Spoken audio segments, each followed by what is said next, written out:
Estamos falando sobre uma vida consagrada. Após termos nascido de novo, existe ainda muita coisa para Deus operar em nossa vida. Existe também muita coisa que nós podemos fazer para Deus. Para isso, é preciso uma entrega total da nossa vida a Ele. Precisamos permitir, amados, que Deus faça o seu trabalho em nós.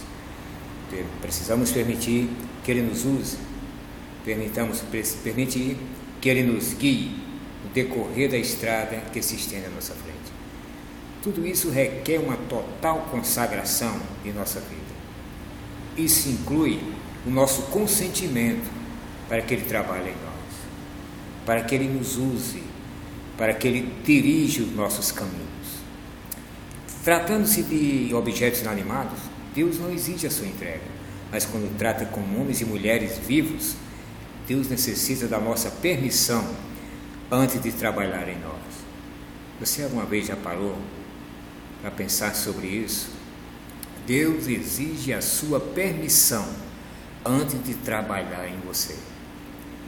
Você sabe, quando nós cremos, logo disparamos como um trator para fazer a obra para Deus, querendo fazer a obra para Jesus, querendo fazer muita coisa para Jesus.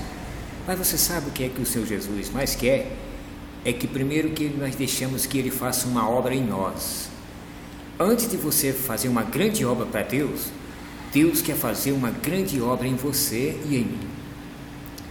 Antes de trabalhar para Deus, Deus quer que você deixe que Deus trabalhe em você. Então, quando uma mãe, por exemplo, tem um menino doente que quer dar um remédio para ele, aí ela vai tentando, de uma maneira, de outra, e o menino não deixa, então tenta de outro jeito e não dá. Quando vê que não consegue, pega o menino na força, abre a boca e coloca esse remédio ali, forçadamente, na sua garganta. E ao descer esse remédio pela sua garganta, forçadamente, aquela criança não está experimentando nenhum tipo de consagração. O que eu quero falar é que a nossa consagração a Deus é o nosso consentimento para que Ele trabalhe dentro de nós a sua vida e pessoa. Então, Deus não força que a gente aceite a sua pessoa e a sua maneira de fazer as coisas, mas Ele nos constrange com o seu amor. Então, a nossa consagração, Ele exige o nosso consentimento. Às vezes, muitos cristãos passam-se muito tempo depois do seu novo nascimento, antes que possa se notar alguma evidência de que realmente eles progrediram nos caminhos do Senhor. Veja bem, então não é uma questão de depois de 10 anos ou 15, você ser um grande pregador, um grande pastor, um grande obreiro, um grande presbítero, ou um grande diácono, ou um grande qualquer coisa. Não é isso. O mais importante é, nesses 10 anos que você se converteu, a sua pessoa mudou? Alguém nota, percebe que há alguma evidência que você realmente progrediu nos caminhos do Senhor? Após talvez 10 anos, você ainda acha tais pessoas mais ou menos onde estavam antes. É claro, já nasceram de novo, já são crentes, possivelmente já obtiveram uma boa porção do conhecimento doutrinário e estão até mesmo envolvidos numa série de trabalhos da igreja, mas com respeito aos verdadeiros valores espirituais, não possuem nada além daquilo que adquiriram em seu novo nascimento. Qual a explicação para esse fenômeno? A explicação é: não houve entrega de sua vida a Deus. Talvez seja essa sua experiência, meu amado, mas não se sinta condenado. A esperança para a árvore, como diz o livro de Jó, ainda cortada, ela ao cheiro das águas, ela será renovada, vivificada. Nós precisamos entender uma coisa, que o nosso conceito de consagração precisa mudar. Sempre que uma pessoa crê, ele tem logo uma ideia de que os homens de Deus são homens que não erram, que não falham, são pessoas perfeitas. Mas se você for ler a segunda epístola de Paulo aos Coríntios, você vai ver um homem fraco, você vai ver um homem entristecido. Ele fala entristecido, nada tendo, possuindo tudo. Chega a dizer até que era uma pessoa abatida. Ele era abatido, mas ele não era derrotado. Então essa visão que Paulo nos mostra na segunda epístola aos Coríntios, que nós podemos dizer que é como a autobiografia dele, ele fala perseguido, porém não desamparado, abatido, porém não destruído. No outro ele fala em tudo somos atribulados, porém não angustiados, perplexos, porém não desanimados. Você já ficou alguma vez perplexo? Você pode dizer até, poxa, essa pessoa se diz de Deus, é um caluniador, difamador, vive falando mal dos irmãos. E ali você pode ser tentado a ser desanimado, não é? Em tudo atribulado, em todas as situações da vida. Você é uma pessoa que tem ideal de justiça, de amor, de Deus. E quando você olha ao seu redor, você vê corrupção, degradação, em todas as coisas vocês são atribulados, mas não desamparados. Às vezes até abatido diante da situação, e muitas vezes até diante das igrejas. Paulo disse que era uma das coisas que todos os dias ele se preocupava, era com as igrejas, mas ele não era destruído. Mas perceba, ele muitas vezes estava nessa situação. Você já pensou alguma vez o apóstolo Paulo assim? Talvez quando você crê, você tenha um conceito: crente não pode desanimar, não pode ficar triste. Se ele tiver medo é porque a fé está fraca, está pouca. Mas Paulo, ele tinha uma visão: temos, porém, esse tesouro em vasos de barro. Em versículo 7, né?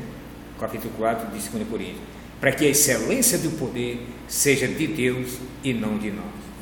Então, irmãos, por que é que às vezes nós oramos e crendo, e daqui a pouco estamos duvidando se realmente vai acontecer aquilo? Porque o vaso de barro, o tesouro é que é de ouro. Por que Deus permite isso? Para realçar o poder de Deus.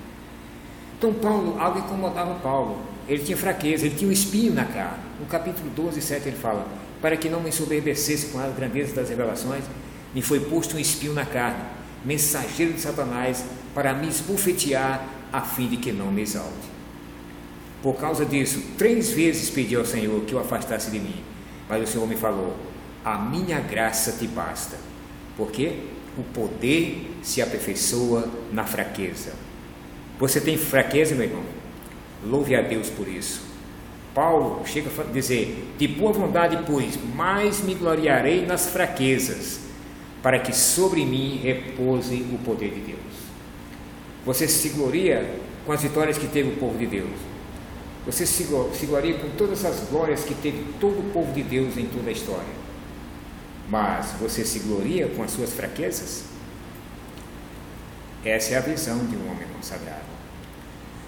Através das fraquezas, dos sofrimentos, dos espinhos. Para que serve o espinho? Para matar a nossa força, para nos enfraquecer. E é nesse momento que o homem é fraco e que Deus pode começar a trabalhar na pessoa desse homem. Mesmo ele fazendo muita coisa para Jesus, uma grande obra, mas ele permanece inteiro, sem ser quebrado. E ele se torna um credor de Deus e não um devedor. Muitos fazem muitos para Deus e acham que Deus é que deve para eles. Lembra da experiência de Maria? Jesus se atrasou porque quis, porque ele deixou que Lázaro morresse para ressuscitar Lázaro, para que Deus pudesse ser glorificado em Lázaro. Mas Maria queria que Deus resolvesse lá as circunstâncias naquele momento. Se o Senhor tivesse chegado antes, o irmão dela não teria nem morrido, mas o Senhor demorou. E Maria ficou com raiva, ela ficou empurrada, ela não foi nem falar com Jesus, porque o Senhor Jesus tinha permitido que o irmão dela morresse. Às vezes nós estamos nessa experiência, nos achando credores de Deus. Às vezes o Senhor permite que nós entramos na cova dos leões. Ele nem permite que os leões nos devorem, mas nós ficamos chateados porque Ele faz isso. Às vezes Ele nos coloca na fornalha ardente porque Ele quer nos purificar e nós ficamos chateados. porque Ele nos deixou entrar na fornalha ardente, apesar de não deixar a fornalha nos destruir. Então, Marta chegou para Maria e falou: o mestre chegou e te chama. Então Maria se levantou rapidamente no salto e foi ter com Jesus. Naquela hora ela pôde perceber que o que o Senhor Jesus sempre quis foi que ela estivesse na presença do Senhor, porque o Senhor nunca tinha abandonado a eles, nunca os deixou só. Aí daquele momento em diante, ela de credora do Senhor, na sua mente, passa a ser uma devedora, passa-se a ser então uma devedora.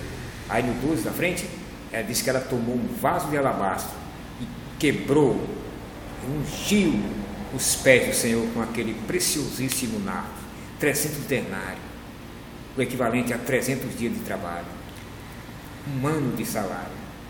Então, irmãos, todos achavam que era um desperdício. Isso é consagração. Então, o que é se consagrar a Deus? É se quebrar aos pés do Senhor. Pondere um pouco sobre isso. O quanto da sua vida você se considera um vaso de alabastro, e não como Paulo, se considerando um simples vaso de barro. Porque nós retemos tanto o nosso vaso e não nos quebramos diante das situações, das circunstâncias, porque ainda nos sentimos várias vezes credores de Deus. Então, irmãos, a base da salvação não é nem o fato de você amar a Deus. A base da consagração é você perceber que é um devedor a Deus. Deus nos comprou. Um morreu por todos, logo todos morreram. Como diz Paulo aos Coríntios, nós já não pertencemos a nós mesmos, porque nós somos comprados por preço. Agora, pois, glorificai a Deus no vosso corpo. Capítulo 3, 1 Coríntios, versículo 20. Porque fostes comprados por preço. No versículo anterior, ele diz: acaso não sabeis que o vosso corpo é santuário do Espírito Santo no final, e que não sois de vós mesmos? Por que nos consagramos a Deus? Porque Ele nos comprou, já não somos de nós mesmos. O sangue na cruz é um direito eterno de Deus sobre todos os cristãos. Devemos nos consagrar, quer estivermos gostando, quer não, se nós tivermos vontade ou não, que amamos a Deus, quer não. O princípio da consagração é, o início é, a base legal é, Ele nos pagou um alto preço e me comprou, agora eu pertenço a Ele.